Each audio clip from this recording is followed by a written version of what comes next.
아수리의 위세, 그 힘의 세력이 참 대단했습니다. 북이스라엘이 나중에 아수리에 멸망하게 되지 않았습니까? 그러나 북이스라엘뿐만 아닙니다.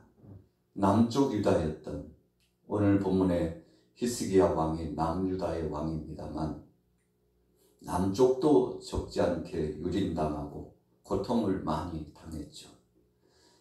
우리가 살아가는 나라 주변의 변방에 위세를 떨치는 강한 군대를 가진 나라가 있다는 것은 적지 않게 큰 부담감이 있습니다. 우리 한반도, 대한민국은 외세의 침략을 역사적으로 참 끊임없이 받았죠. 북쪽을 통해서 또 남쪽을 통해서 멀리는 유럽 쪽에서까지 호식탐탐 우리 이 한반도 대한민국을 노리면서 침략해 들어왔지 않습니까? 그때마다 절체절명의 위기감이 봉착되었었는데 하나님이 보호하사 우리나라가 보존되고 지금까지 역사적으로 생명의 복음을 받아들이고 복음 안에서 큰 대국이 되고 선교의 대국이 돼가지고 세계 속에 선교사를 파송하는 나라가 되었는데 이 모든 것이 하나님의 은혜인 것을 우리가 생각해 볼 수 있습니다. 돌이켜보면 다 하나님의 사랑이요, 하나님의 은혜요, 하나님이 보호하시며 하나님이 여기까지 우리를 인도하셨기 때문에 가능했다는 것을 고백하게 되죠. 히스기야 왕이 나라의 정세를 이끌어 가게 되는데 어찌 보면 그의 삶 가운데 또 그 유다 나라에 있어서 위기 중에 큰 위기가 닥쳤죠. 오늘 본문의 말씀이 결론의 말씀으로 나타나고 있습니다만 그 전자에 나타나고 있는 말씀을 보면 아수리의 대군이 18만 5천 명이나 포위망을 좁혀오면서 유다를 치기 위해서 예루살렘을 공격해 들어왔는데 참 속수무책입니다. 점점 그 대군이 포위망을 좁히면서 포위망 속에 있는 히스기야 왕을 비롯한 유다 백성들을 이제 잔멸하려고 계획을 세우고 있는데 얼마나 능욕했는지 모릅니다. 히스기야 왕을 능욕하고 하나님 앞에 영광 돌리며 섬기는 믿음 안에서 영광 돌리는 사랑하는 백성들을 능욕하고 더군다나 여호와 하나님의 역사심과 그 섭리를 모욕까지 한 아수르의 사내립과 또 랍사게의 그 경고망동했던 그 표현을 한번 보세요. 모든 백성들이 두려움에 떨었습니다.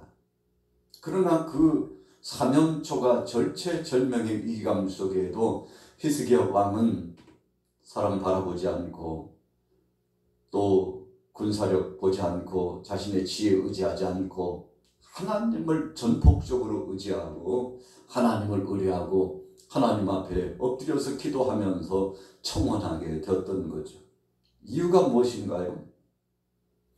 오랜 기간 동안 신앙생활을 해오고 나라의 정세를 살피면서 나라의 안위는 하나님 손에 달려있다는 사실을 히스기야 왕은 마음속에 믿음으로 고백하고 있었기 때문에 그렇습니다. 백성들은 히스기야 왕의 리더함, 이끌어가는 인도에 따라서 하나님의 임재 가운데 담대하게 위기감 속에서도 당황하지 않고 잘 대처했습니다. 하나님의 음성과 응답이 내려왔어요. 아수리의 대군 사내립을 중심으로 한 그 엄청난 사람들이 위협하면서 이제 머지않아 예루살렘은 유다 땅은 촉토화된다고 했지만 그러나 하나님께서 보호하사 그 땅은 안전지대가 되었던 것을 보게 됩니다. 여러분, 그래서 전쟁은 하나님께 속했다고 하는 고백이 나오게 되는 것이죠. 우리가 사무엘상 17장 47절로 넘어가 보면 다윗이 골리앗 용장 앞에서 위대한 고백을 하지 않습니까?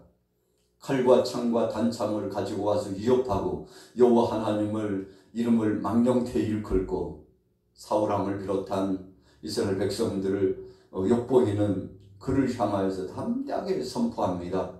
전쟁은 여호와께 속한 것인즉 하나님께서 친히 함께 하셔서 승리케 해 주시라고 하는 위대한 고백을 하고 있는 것이죠. 자, 사무엘상 17장 47절에 보세요. 또 여호와의 구원하심이 칼과 창에 있지 아니함을 이 무리에게 알게 하리라. 전쟁은 여호와께 속한 것인즉 그가 너희를 우리 손에 넘기시리라. 여러분, 대단한 고백이죠. 다윗은 어려서부터 하나님이 어떻게 자신의 편에 서주시고 하나님이 어떻게 도와주시는지를 잘 알고 있었던 체험주의적인 신앙이었습니다. 여러분, 믿음의 역사라고 하는 것은 우리가 체험해 본 사람하고 체험하지 않은 사람하고 그 차이가 굉장히 큽니다. 그래서 신앙은 체험에 대한 신앙입니다.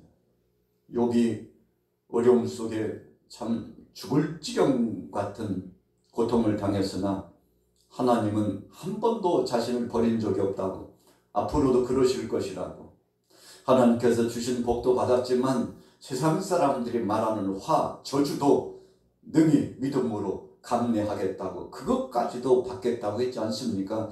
그래서 히브리서 말씀하는 것처럼 믿음의 사람은 세상이 감당치 못하는 겁니다.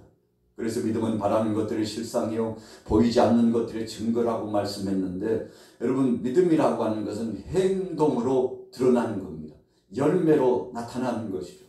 오늘 저와 여러분들이 믿음이 있다고 하는 증거가 무엇입니까? 믿음이 있기에 이 아침에 예배당에 나와서 하나님 앞에 또 원근갑체에서 마음을 같이 하고 뜻을 같이 하면서 기도의 시간에 바로 이 새벽 아침 5시에 시간을 맞춰놓고 깨어서 함께 협력하며 부르짖어 기도하고, 오늘날과 같이 인터넷망을 통해서 멀리서도 사랑하는 동역자들이 함께 할 수 있다는 것은 너무나 큰 기쁨 아니겠습니까? 그래서 둘 이상 함께 하는 곳에 함께 하시겠다는 주님의 그 말씀처럼 놀라운 기적과 은혜를 체험했는데, 다윗이 하나님과 함께 하시는 은혜를 체험하고서 체험주의 신앙 가운데서 마침내 신앙 고백을 하고 승리의 개선가를 누릴 만큼 적극적인 삶의 행보가 그에게 이루어지게 되었죠. 자, 오늘 본문 말씀으로 돌아가 보세요. 자, 뭐라고 말씀하고 있습니까? 아주 유명한 말씀이죠. 열왕기하 19장 29절. 자, 본문 같이 한번 읽어보겠습니다. 29절 시작. 또 네게 보일 징조가 이러하니 너희가 금년에는 스스로 자라난 것을 먹고 내년에는 그것에서 자라난 것을 먹되 제3년에는 심고 거두며 포도원을 심고 그 열매를 먹으리라. 여러분, 우리가 농사를 짓다 보면 1년차, 2년차, 3년차가 굉장히 중요합니다. 1년차, 2년차는 씨를 뿌리고 나무를 심고 가꾸는 겁니다. 또 3년차가 됐다 할지라도 열매가 맺혀지는데 참 그 기쁨 대단하죠. 어떤 때는 3년차 열매를 먹지 않아요. 다 따냅니다. 참 아깝죠. 그런데 4년차, 5년차를 위해서 또 그렇게 하는 거예요. 그냥 몇 개의 열매 외에는 다 따줘요. 여러분, 그래서 과수나무를 가꾼다는 것은 미래에 대한 도전이고 기대감입니다. 우리가 주님이 주신 복음서의 말씀 속에서도 열매가 맺히지 않는 나무, 땅을 파고 뿌리채 뽑아가지고 불에 태워서 사르는 것이 낫다고 주인이 얼마나 책망하는지 몰라요. 그런데 과원지기가 나가서 한 번만 더 기회를 주세요. 내가 두루 살피고 잘 가꾸어가지고 열매를 맺게 하겠다고. 여러분, 그래서 과수나무라고 하는 것은 1년차, 2년차, 3년차, 4년차 되면서 더 좋은 열매를 맺혀지는 것이 사실이죠. 우리 인생의 여정 삶도 마찬가지입니다. 하나님 앞에서 삶의 열매를 맺고 영광 돌린다는 것은 참 복된 것입니다. 우리의 일상은 하나님 손에 달려 있습니다. 그래서 믿음으로 주님 앞에 전폭적으로 나가면 점점 좋아지게 되어 있습니다. 우리가 믿음 없이 믿음 밖에서 생활하니까 그렇지, 믿음으로 나가면 눈에 보이지 않고 손에 잡히지 않는 것 같지만 점점 좋아지는 것을 경험하게 되는 것이죠. 우리 믿음의 사람들은 비단 육신적인 눈으로 보이는 것만 가지고 평가하지 않습니다. 보이지 않는 것에 더 원대한 뜻을 두고 기대감을 갖고 이 땅뿐만 아니라 저 하늘나라 천국의 소망을 두고 나가는데, 신앙의 거성들은 다 그런 삶을 살았습니다. 당장 열매가 없다고 해서, 당장 삶이 고달프다고 해서 마음을 내려놔버리고 자포자기한 심정으로 살아가고, 육신의 정욕, 이생의 자랑, 안목의 정욕을 쫓아서 나가고, 여러분 그렇게 되면 무슨 열매를 기대하겠습니까? 요한서의 말씀처럼 우리는 세상 보지 않고 하나님 바라보고 하나님 말씀을 지키고 나가는데, 우리가 하나님을 사랑하는 증거는 하나님의 말씀을 지키는 것으로 열매로 보여진다고 그랬지 않습니까? 자, 29절 보세요. 내게 보일 징조가 이러하니 너희가 금년에는 스스로 자라난 것을 먹고 내년에는 그것에서 난 것을 먹되 제3년에는 심고 거두며 포도를 심고 그 열매를 먹으리라.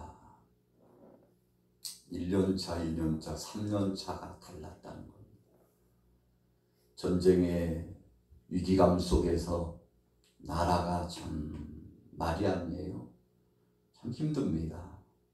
여러분, 우리가 코로나19 상황 가운데 한 3년여 지나면서 참 많이 힘들었죠.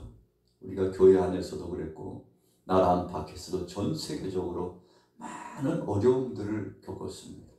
3년 동안 영적으로 고갈되고 말씀이 이 속에 채워지고 은혜가 채워지고 기도를 통해서 영성이 충만해야 되는데 2년 3년 지나면서 그러지 못하는 경우가 훨씬 더 많았어요.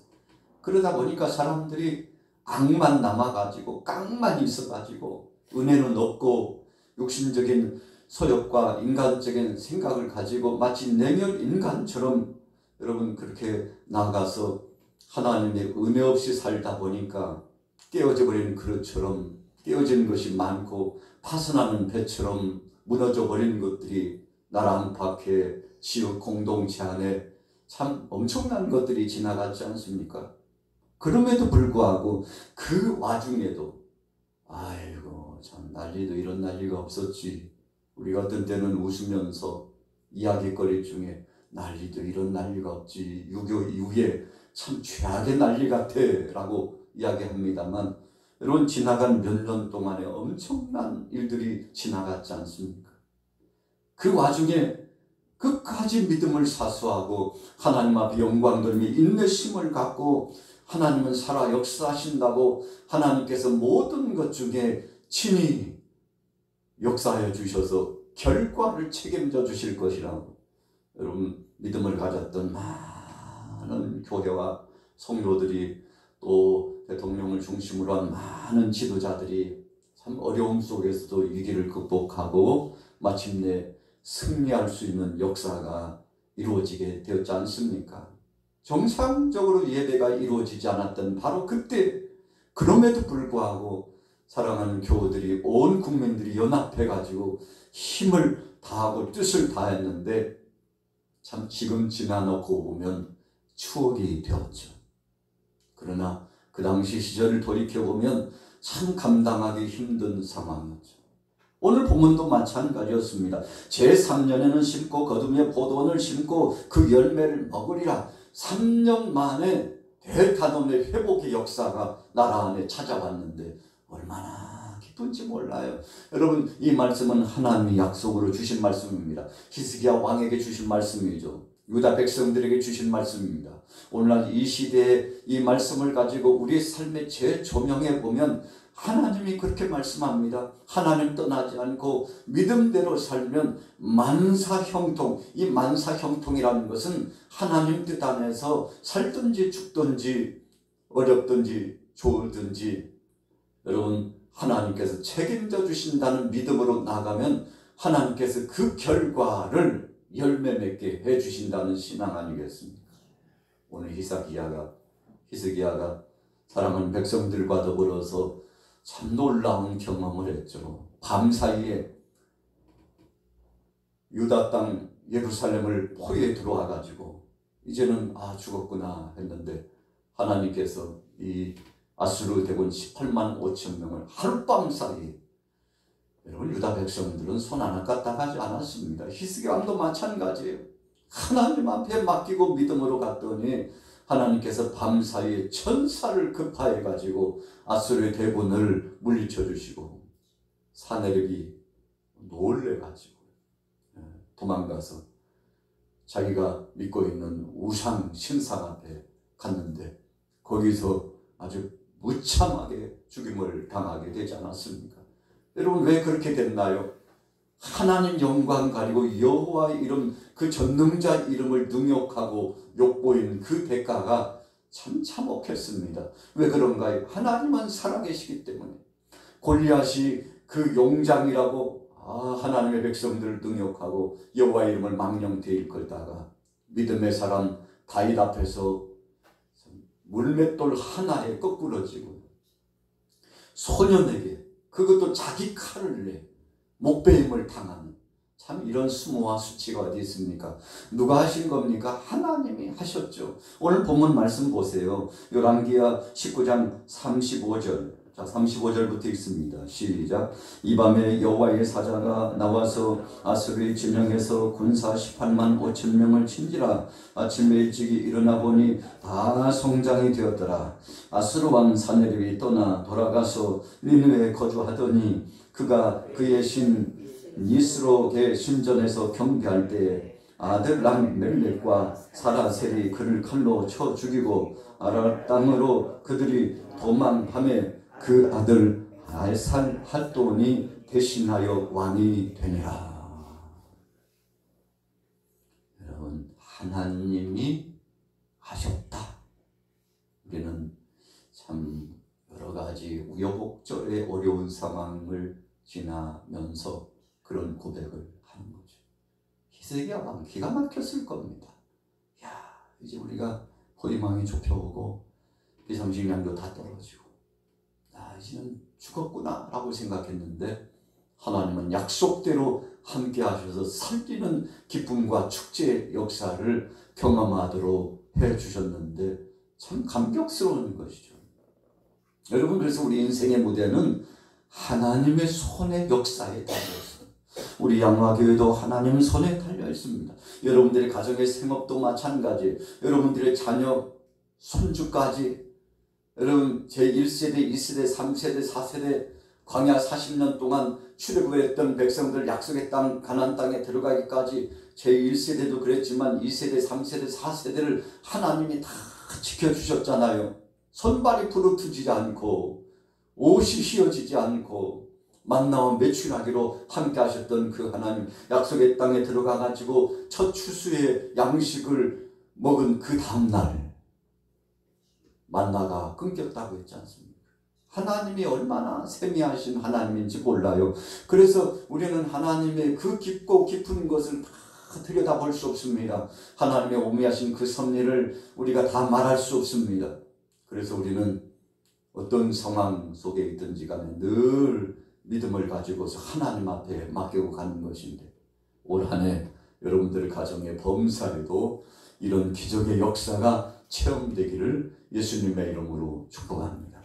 우리가 출애굽기 17장 18절에서 16절에 보면 아말렉 대군들이 쳐들어오는데 여호수아 대장이 나가서 백성들과 더불어 참 훈련도 받지 않은 백성들 추스려 가지고 나가서 싸우는데 처음에는 자기가 잘해서 승리한 줄로 알고 나중에 보니까 모세가 산에 올라가서 하나님 앞에 기도하는데 그 기도의 손이 올라가서 승리하는 거였어요. 그 손이 내려오니까 패전하기 시작하는데 속수무책이에요.